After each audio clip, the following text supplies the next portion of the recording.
তোমাদের সবাইকে দাদার ক্লাসরুমে স্বাগতম জানাই।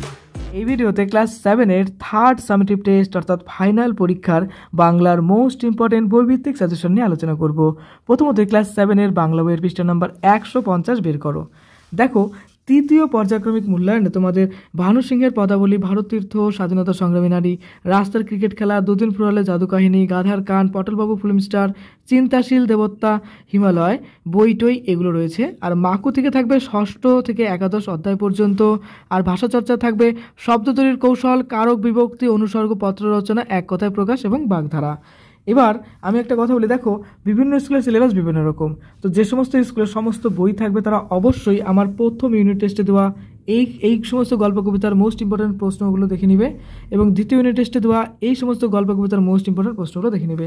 এই ভিডিওতে আমি এখান থেকে দেখো ভানু সিংহের পদাবলী থেকে শুরু করে বইটই পর্যন্ত যে সমস্ত প্রশ্নগুলো মোস্ট ইম্পর্টেন্ট সেগুলো নিয়ে আলোচনা করব। পেজ নাম্বার 80 বের করো। দেখো, ভানু সিংহের পত্রাবলী, রবীন্দ্রনাথ ঠাকুরের লেখা। এখানকার মোস্ট ইম্পর্টেন্ট প্রশ্ন কোনগুলো?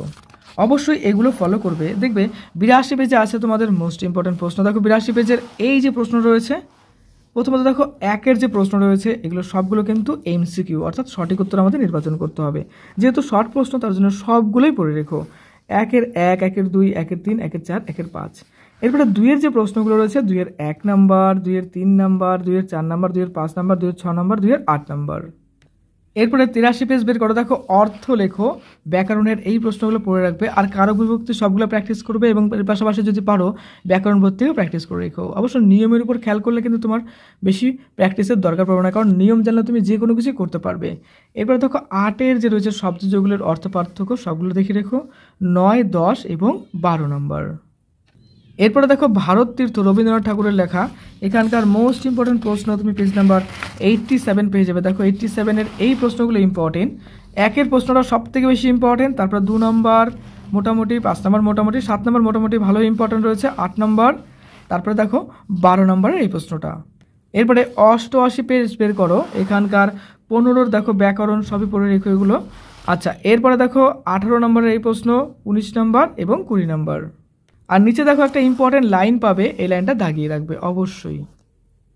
এরপরে দেখো স্বাধীনতার সংগ্রামে নারী, 92 অর্থাৎ 92 পেজ বের করবে। 92 পেজের দেখো 1-এর সবগুলো শর্ট প্রশ্ন এমসিকিউ সবগুলো পড়ে রাখতে হবে। এবার 2-এর 1 নম্বরটা এবং 2-এর 2 নম্বরটা দেখো সব থেকে ইম্পর্টেন্ট। 2-এর 2, 2-এর 3 নম্বর মোটামুটি, 2-এর 5 নম্বর মোটামুটি ইম্পর্টেন্ট, আর 2-এর 6 নম্বরটা একটু বেশি ইম্পর্টেন্ট, ভালো করে পড়বে এটা। এরপরে দেখো 93 পেজ বের করবে। 93 পেজে দেখো 3-এর 1 নম্বরটা আর এদিকে নিচের দিকে 4-এর গুলো যেগুলো রয়েছে শব্দ মিলাও অবশ্যই পড়ে রেখো। আর 8-এর এগুলো একদম সোজা রয়েছে, একবার পড়লেই হয়ে যাবে। এরপরে দেখো রাস্তায় ক্রিকেট খেলা, এখানকার ইম্পর্টেন্ট প্রশ্ন 99 অর্থাৎ 99 পেজে দেখো পাবে।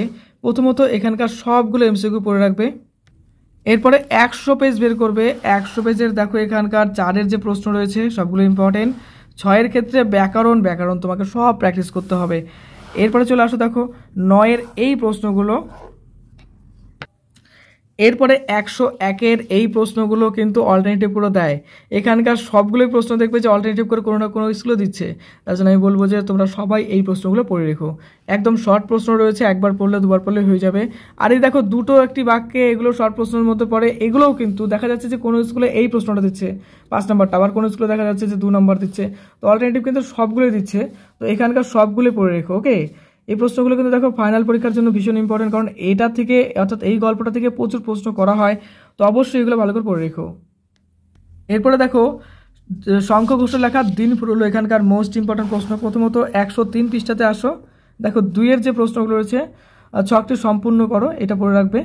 আর পরের পৃষ্ঠা দেখো 7-এর প্রশ্ন, 8-এর প্রশ্ন। ওকে, আর এক কথায় উত্তর এগুলো সব পড়তে হবে, কারণ এগুলো শর্ট প্রশ্ন, আর জানো তো শর্ট প্রশ্নের কোনো লিমিট হয় না। অনেক শর্ট প্রশ্ন পড়ার পরেও কিন্তু আমাদের দেখা যায় যে কমন পাই না আমরা। তার জন্য অবশ্যই কবিতা বা গল্পটা ভালো করে বুঝে নিয়ে পড়বে, দেখবে যে ওখান থেকে যে প্রশ্ন আসুক তুমি অ্যান্সার করতে পারবে। আর শর্ট প্রশ্ন আমি আবার বলবো যে কমন পাওয়া কিন্তু খুব চাপ। এক্ষেত্রে দেখো 9-এর যে প্রশ্নগুলো রয়েছে সবগুলো শর্ট প্রশ্ন পড়বে, বড় প্রশ্ন কিন্তু কম পড়লেই হয়ে যায়। এবার দেখো 9-এর যে এই বাকিগুলো রয়েছে এগুলোও পড়বে। আর এদিকে আসতো দেখো 11-র 1 নম্বর, এটা বড় প্রশ্ন, এটা একটা পড়লেই হয়ে যাবে। গাধার কান, এখানকার ইম্পর্টেন্ট প্রশ্ন। 115 পেজ বের করো। 115 পেজের দেখো 1-এর 1, 1-এর 2, 1-এর 3, 1-এর 4 এগুলো ইম্পর্টেন্ট। এবং এরপরে দেখো 4-এর যে প্রশ্ন রয়েছে বিপরীত শব্দ এটা পড়বে আর সন্ধি বিচ্ছেদ। 116 পেজ বের করবে। 116 পেজের দেখো এখানকার 8-এর 1 নাম্বার মোটামুটি ইম্পর্টেন্ট। 8-এর 2 নম্বরটা ভীষণ ইম্পর্টেন্ট, গত বছর প্রচুর স্কুলে এসছে। 8-এর 3 নাম্বার, 8-এর 6 নাম্বার। এরপরে দেখো সত্যজিৎ রায়ের লেখা পটলবাবু ফিল্ম স্টার, এখানকার মোস্ট ইম্পর্টেন্ট প্রশ্ন। 129 পেজ বের করো। দেখো শর্ট প্রশ্ন, এখানে কিছু পেয়ে যাচ্ছ কালেকশন, অবশ্যই পড়বে, সবগুলো পড়ে রেখো। 130 পৃষ্ঠা বের করবে। এখানকার তোমার কিছু ব্যাকরণ পড়ে রাখতে হবে। দেখো 6-এর এই ব্যাকরণগুলো এবং 7-এর এই ব্যাকরণগুলো। এরপরে পেজ নাম্বার 131 বের করো। 131-এর দেখো 9-এর এই প্রশ্নগুলো, তারপরে রয়েছে 11-র এই যে ব্যাকরণ, টেক্সচুয়াল গ্রামারের ব্যাকরণ, অর্থাৎ টেক্সট বই থেকে কিন্তু প্রচুর ব্যাকরণ তোমাদের পরীক্ষা করা হয়, তো এগুলো ভালো করে খেয়াল করবে। দেখো 12-র এই প্রশ্নগুলো আর 13-র এই যেগুলো সব শর্ট প্রশ্ন, একটি বাক্যে উত্তর দিতে হবে। আর আমি তো বললাম শর্ট প্রশ্ন সবই করতে হবে, কারণ শর্ট প্রশ্নের কোনো লিমিট হয় না, তুমি জানো। এরপরে দেখো পৃষ্ঠা নাম্বার 132 বের করবে। এবার আসছি বড় প্রশ্ন। বড় প্রশ্ন হিসাবে দেখো এখান থেকে 3টে পড়লেই হয়ে যাবে। 14-র 1 নাম্বার, 14-র 3 এবং 14-র 4। তার মধ্যে সবথেকে গুরুত্ব দিয়ে পড়বে 14-র 3 নাম্বার প্রশ্নটা, অর্থাৎ এই প্রশ্নটা বেশি ইম্পর্টেন্ট। এরপরে দেখো বড় প্রশ্ন হিসাবে এখানে অনেকগুলো, দেখো 5টা প্রশ্ন রয়েছে, তার মধ্যে সবথেকে বেশি ইম্পর্টেন্ট কিন্তু 15-র 5 নাম্বারটা, আমি এটাকে স্টার করলাম। আর শর্ট প্রশ্ন তো এইভাবে বলা যায় না, শর্ট প্রশ্ন প্রচুর পড়তে লাগে, কিন্তু বড় প্রশ্ন অল্প কিছু পড়লে পারে না, টোটাল গল্প কবিতা সম্পর্কে আইডিয়া হয়ে যায়। তারপরে দেখবে যে কমন আসুক বা না আসুক, সুন্দর করে আমরা কিন্তু বানিয়ে লিখতে পারি, কারণ বড় প্রশ্নটা একটু গল্প কবিতা জানলেই লেখা যায়, কিন্তু শর্ট প্রশ্নটা কিন্তু যদি ডিটেলস না জানা যায় কিন্তু লেখা ঠিকভাবে যায় না। আর শর্ট প্রশ্ন যথেষ্ট স্কোরিং, তার জন্য আমি বলবো যে শর্ট প্রশ্ন কেন ছাড়বো, যত শর্ট প্রশ্ন আছে সব পড়ে রেডি করবো, ওকে, কারণ আমার টার্গেট একটা ভালো রেজাল্ট করা। আর বড় প্রশ্নটা বানিয়ে লেখা যায়, বানিয়ে লিখতে পারবো, কিন্তু শর্ট প্রশ্নটা গুরুত্ব দিতে হবে বেশি, তার জন্য শর্ট প্রশ্ন কোনোটাই ছাড়বে না, বড় প্রশ্নগুলো ইম্পর্টেন্টগুলো বেছে পড়ো। এরপরে চিন্তাশীল, দেখো এখানকার ইম্পর্টেন্ট প্রশ্ন। 136 পেজ বের করো। দেখো এখানকার ইম্পর্টেন্ট প্রশ্ন হিসাবে প্রথমত শূন্যস্থান পূরণ করো, এগুলো পড়ে রাখবে, বিশেষ্য থেকে বিশেষণ, এগুলো পরীক্ষায় দেয়। 3-এর দেখো প্রশ্ন বলেছে যে নিচের প্রশ্নগুলোর উত্তর দাও। এখানকার সবগুলোর মধ্যে বলবো 3-এর 1, 3-এর 2, 3-এর 3, 3-এর 4 এবং 3-এর 5। হ্যাঁ, 7টা প্রশ্নের মধ্যে এখানকার 5টা প্রশ্নই কিন্তু বিভিন্ন পরীক্ষাতে অল্টারনেটিভ করে দিচ্ছে বিভিন্ন স্কুলে, কারণ তোমাদের ইউনিট টেস্ট পরীক্ষা কিন্তু স্কুল থেকেই করে কোশ্চেন, তো বিভিন্ন স্কুলের জন্য বিভিন্ন রকম ইম্পর্টেন্ট হয়। তো যে প্রশ্নগুলো সব থেকে বেশি পরীক্ষায় আসে, এই দেখো 3-এর যে 5টা সেগুলো আমি দিলাম।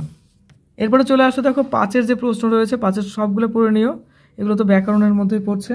এরপরে 7-এর এই ব্যাকরণগুলো পরীক্ষার মধ্যে আসে। 8-এর যে প্রশ্নগুলো রয়েছে এগুলোও ইম্পর্টেন্ট রয়েছে, দাগিয়ে নাও। 138 পেজ বের করো। দেখো এখানকার 18 নম্বর প্রশ্নটা, এটা পড়ে রাখবে বড় প্রশ্ন হিসাবে। আর 21 নম্বরটা এটা স্টার করো। আর 24 নম্বরে আবার সেই ব্যাকরণ রয়েছে, অবশ্যই ব্যাকরণ পার্টটা পড়ে রাখবে। আর তোমাদের কিন্তু ব্যাকরণ টেক্সট বুক থেকে অনেক করা হয়। নেক্সট দেখো দেবাত্ম হিমালয়, এখান থেকে ইম্পর্টেন্ট প্রশ্ন। 142 পেজ বের করবে। 142 পেজের দেখো এই প্রশ্নগুলো, 1-এর এখানে 5টা এমসিকিউ রয়েছে, 1-এর 5টা এমসিকিউ ইম্পর্টেন্ট। এরপরে চলে আসবে দেখো পরের পেজে 143। দেখো আমি ব্যাকরণগুলোকে গুরুত্ব দিচ্ছি কেন, কারণ ব্যাকরণ থেকে ভালো নাম্বার থাকে তোমাদের পরীক্ষায়। 5-এর এই প্রশ্নগুলো দেখো ব্যাকরণের প্রশ্ন অবশ্যই পড়বে। 6-এর এই প্রশ্নগুলো ব্যাকরণ, এগুলো পড়ে রাখবে। এখান থেকে প্রচুর প্রশ্ন কিন্তু ফাইনাল পরীক্ষায় হয়। 144 পেজ বের করবে। 144-এর দেখো এখানকার 10, 11, 12 এই ব্যাকরণগুলো পড়বে, এবং তার সঙ্গে সঙ্গে 14 নম্বরের যে ব্যাকরণগুলো রয়েছে কারক বিভক্তি, এগুলো পড়বে। আর 15 নাম্বার এগুলো কিন্তু শর্ট প্রশ্ন, আর আমি একটু আগে বললাম শর্ট প্রশ্ন সব পড়তে হবে, কারণ শর্ট প্রশ্ন কিন্তু যথেষ্ট স্কোরিং, আর কোনটা দিবে বলা মুশকিল, অবশ্যই সবগুলো পড়ে রাখবে। এরপর আসছে বড় প্রশ্ন। বড় প্রশ্নতে এখানকার দেখো যে প্রশ্নগুলো পরীক্ষাতে আসে, 16-র 1 নাম্বার, 16-র 4 নাম্বার, 16-র 7 নাম্বার, 16-র 8 নাম্বার। এইবার সবথেকে যে বড় প্রশ্ন অর্থাৎ 5 নম্বরের প্রশ্ন হিসাবে একটাই দিলাম এখান থেকে, 17-র 2 নম্বর। ভালো রেজাল্টের সবথেকে বেস্ট কৌশল, প্রত্যেকটা গল্প কবিতা ভালো করে বুঝে রাখো, কয়েকবার রিডিং পড়ে নাও, এবং সেই গল্প কবিতার বিষয়বস্তুগুলো কয়েকবার মাথার মধ্যে রেডি করে নাও, অর্থাৎ ভাবো যে তার মধ্যে তার বিষয়বস্তুটা কী রয়েছে, সেই গল্প মধ্যে কী বলতে চেয়েছে, টোটাল গল্পটা কী, মানে টোটাল গল্পটা কাহিনীর মতো ভেবে নাও। তারপর দেখো যে কবিতাগুলো রয়েছে সেই কবিতাগুলোর কাহিনীটা কী, অর্থাৎ টোটাল বিষয়বস্তুটা কী, টোটাল বিষয়বস্তুটা ভালো করে জেনে গেলা। এরপরে কী করবে, পরীক্ষায় যে ধরনের প্রশ্নই আসুক না কেন সেটা সেই বিষয় রিলেটেড তুমি বানিয়ে লিখে দিয়ে আসো। একটা বিষয় বলি, অনেকে কী করে বলে যে কমন আসেনি, লিখবো না, এরকম করলে তো তুমি কিছুই পাবে না, না। আর তুমি যদি কিছু লিখে দিয়ে আসো তাহলে কিছু তো নাম্বার পাবে। দেখো একটা স্কুলের ফার্স্ট বয়, একটা ফার্স্ট গার্ল, তারা কি করে পরীক্ষায় যে প্রশ্নই আসুক, যেহেতু তারা গল্প কবিতাগুলো কী করে প্রত্যেকটা গল্প কবিতা ভালো করে পড়ে রাখে, এবার পরীক্ষায় যত কঠিন কোশ্চেনই আসুক না কেন, যখনই দেখতে পারলো যে এই লাইনটা বা এই টপিকটা ওই কবিতা বা ওই গল্প থেকে নেওয়া হয়েছে, যদি আননোন প্রশ্ন এসে থাকে, তারা কী করে ওই রিলেটেড ডিটেলস কী করে সেই কবিতার যে বিষয়বস্তুটা রয়েছে সেই বিষয়বস্তুর উপর বেস করে তারা একটা সুন্দর অ্যান্সার শিট তৈরি করে। এইভাবে কী করে তারা প্রত্যেকটা প্রশ্ন অ্যাটেন্ড করে দিয়ে আসে, যে কারণে তাদের স্কোর দেখবে যে কোনো প্রশ্ন যেহেতু অ্যাটেন্ড করেনি, অর্থাৎ এরকম না যে কোনো প্রশ্ন অ্যাটেন্ড করেনি সেরকম না, প্রত্যেকটা প্রশ্ন সে ধরে ধরে লিখেছে, যে কারণে প্রত্যেকটা প্রশ্নে কিন্তু সে একটা ভালো স্কোর করতে থাকে, কিছুটা হলেও নাম্বার পেতে থাকে। একটা সময় দেখা যায় যে সব প্রশ্ন অ্যাটেন্ড করার জন্য তার একটা ভালো রেজাল্ট এলো। এরকম প্রত্যেকটা সাবজেক্টে কী হয়, তার একটা ভালো রেজাল্ট গ্রো করতে থাকে। কারণ কোনো প্রশ্ন আমি যদি না লিখি আমি তো কোনো নাম্বার পাবো না। তার জন্য আমি আবার বলছি যে ভালো রেজাল্ট করতে গেলে তোমার অবশ্যই প্রত্যেকটা গল্প কবিতা ভালো করে বুঝে রাখতে হবে। আর বাংলা গল্প কবিতা পড়তে তো মজা লাগে, তাই মজা করে পড়ো এবং সেই গল্প কবিতা রিলেটেড যাই আসুক সেটাকে সুন্দর করে বানিয়ে দিয়ে লিখে দিয়ে আসো। আর শর্ট প্রশ্নের ক্ষেত্রে কিন্তু আমি বলবো যে শর্ট প্রশ্ন থ্রুলি পড়তে হবে। বইতে যত এমসিকিউ আছে, শর্ট প্রশ্ন আসো, সবগুলো পড়ে রাখো। আর তার পাশাপাশি তুমি এটার থেকে বাঁচার উপায় কি, যদি সব না পড়তে পারি তাহলে গল্প বা কবিতার প্রত্যেকটা লাইন ভালো করে পড়ে নাও, সেটা রিলেটেড যে প্রশ্ন আসুক না কেন দেখবে বানিয়ে বানিয়ে লিখে দিয়ে আসতে পারবে। শর্ট প্রশ্নটা এইভাবেই, কারণ শর্ট প্রশ্নটা স্কোরিং। বড় প্রশ্নগুলো আমরা উত্তর লিখলাম, যদি কবিতা বা গল্প বিষয়ে আমরা সেই টপিক ধরে যদি লিখতে পারি আমাদের একটা ভালো স্কোর চলে আসে। সে যদি একটু খারাপও লেখা হয় 10-এর মধ্যে বা 5-এর মধ্যে যদি চিন্তা করি, 5-এর মধ্যে 2, 3, 4 পাওয়া যায়, আর ভালো লিখলে 5-এর মধ্যে 5ও পাওয়া যায়। কিন্তু শর্ট প্রশ্ন যদি আমি একটু উল্টাপাল্টা লিখি, একটু যদি ভুল হয়ে যায়, তাহলে তোমার টোটালটা 0 চলে আসবে। তার জন্য দেখবে যে আমার সাজেশনের শর্ট প্রশ্ন আমি সবগুলোকে পড়তে বলি, এবং তার পাশাপাশি বলি যে এক্সট্রা করে তুমি তোমার বইটাকে কোডিং করে করে পড়ে রাখো। অবশ্যই কোডিং করতে হবে, আন্ডারলাইন করে পড়ো যে কোন প্রশ্নগুলো আসছে। বুঝতে পারছো তো? একদম চিন্তা করবে না, যেহেতু ফাইনাল পরীক্ষা, মন শান্ত করে পড়াশোনা করো। আর আমি প্রত্যেকটা পরীক্ষার আগে তোমাকে কি বলি, যে পরীক্ষার আগে একটাই মাত্র কথা হবে, সেটা রিভিশন রিভিশন রিভিশন। তোমার যতগুলো বই আছে সেই বইগুলো রিডিং পড়ে যাও, বারবার রিডিং পড়ে যাও। আর একটু লেখা প্র্যাকটিস করো। কারণটা কি বলো তো, অনেকে আছে প্রিপারেশন সেই সুন্দর হয়, কিন্তু লিখতে গেলে দেখা যায় বানান ভুল হচ্ছে, বা লেখার সময় দেখা যাচ্ছে গুছিয়ে লিখতে পারছে না। তার মানে তোমার প্রবলেমটা কি? নিশ্চয়ই তোমার লেখার মধ্যে প্রবলেম আছে। তাহলে আমি কি করবো দাদা? অবশ্যই তুমি মাঝে মাঝে লেখা প্র্যাকটিস করবে, তাহলে তোমার এটা সলভ হয়ে যাবে। দেখো, অনেক বড় ক্রিটিক্যাল প্রবলেম মনে হচ্ছে, কিন্তু এই ক্রিটিক্যাল প্রবলেমের সলিউশন একদম সামান্য। যে তোমার লেখাতে প্রবলেম হচ্ছে, তাহলে আমি কয়েকবার লেখা প্র্যাকটিস করবো, বাস হয়ে গেল।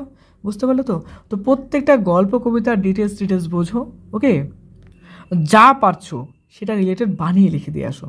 বুঝতে পারলে তো? আর বাংলার নিশ্চয়ই একটা ভালো সাবজেক্ট আমরা বলবো, কারণ বাংলা নিজের ভাষা, তাই না? তার জন্য নিজের আবেগ দিয়ে সেই সুন্দর সুন্দর কিছু ভাষার মাধ্যমে প্রত্যেকটা প্রশ্নের উত্তর লেখার চেষ্টা করবে। একটি ইউনিক ভাষা দেওয়ার চেষ্টা করবে। সবাই যে ভাষা দিচ্ছে তার থেকে একটু ভিন্ন ধরনের ভাষা দাও, একটু একটু একটু একটু সুন্দর ভাষা, যে ভাষাগুলো আবেগ জড়িত হবে। অবশ্যই যুক্তিসহ লিখবে। আর পরীক্ষার প্রথম দিকে যে প্রশ্নগুলো পারছো সেগুলো লিখবে। এতে কী হবে বলো তো? প্রথম দিকে আমাদের জানা প্রশ্নগুলো যদি আমরা লিখি, তাহলে আমাদের ব্রেনটা অ্যাক্টিভ হয়ে যাবে, আমাদের ব্রেনটা স্যাটিসফ্যাকশন একটা অনুভব করবে। আর যদি ব্রেন স্যাটিসফ্যাকশন অনুভব করে, একটা কনফিডেন্স যদি পেয়ে যায় ব্রেন, তাহলে দেখবে যে তোমার ব্রেন কি করতে না পারে। একদম তাই। প্রথম দিকের প্রশ্নগুলো যেগুলো পারবে সেগুলো অ্যাটেন্ড করবে, তাহলে আমাদের ব্রেন স্যাটিসফ্যাকশন হয়ে গেলো, খুশি হয়ে গেল। তারপর দেখবে একটু অজানা প্রশ্নও দেখবে ব্রেন খুশি সহকারে দেখবে বানিয়ে বানিয়ে তোমাকে লিখতে দেবে। আর যদি প্রথম থেকে একটু ঘাবড়ে যাও, টেনশন করে নাও, তাহলে কী হবে? আমাদের জানা প্রশ্নগুলোও দেখবে ব্রেন কী করবে, টেনশনগ্রস্ত হয়ে ভুলভাল ইনস্ট্রাকশন দেবে, আমরা ভুলভাল লিখতে থাকবো। এটা করা যাবে না। তার জন্য আমি বলছি যে প্রথম দিকে যে প্রশ্নগুলো তুমি পারবে সেগুলোই করবে। যত টপার রয়েছে, ফার্স্ট বয়, ফার্স্ট গার্ল, তারা কিন্তু তাই করে। বুঝতে পারছো তো? তো প্রত্যেকটা প্রশ্ন, আরেকটা বিষয় হচ্ছে কারুকার্য করতে হবে, মানে সাজিয়ে গুছিয়ে লিখতে হবে। ভালো কলম ইউজ করো, একটা নীল কালার, একটা কালো কালার ইউজ করো, পয়েন্ট টু পয়েন্ট লেখার চেষ্টা করো। বুঝতে পারছো তো? এভাবে নিজের খাতাটাকে খুব সুন্দর করে সাজাবে, প্রত্যেকটা প্রশ্ন খুব সুন্দর করে সাজাবে এবং সুন্দর যুক্তির মাধ্যমে লিখবে। টার্গেট রাখবে সবথেকে সেরা একটা রেজাল্ট করা। সামনে পরীক্ষার জন্য তোমাকে জানাই বেস্ট অফ লাক। তোমার পরীক্ষা অনেক অনেক অনেক ভালো হোক। দাদার ক্লাস নতুন হলে অবশ্যই সাবস্ক্রাইব করে দিও। খুব ভালো থেকো।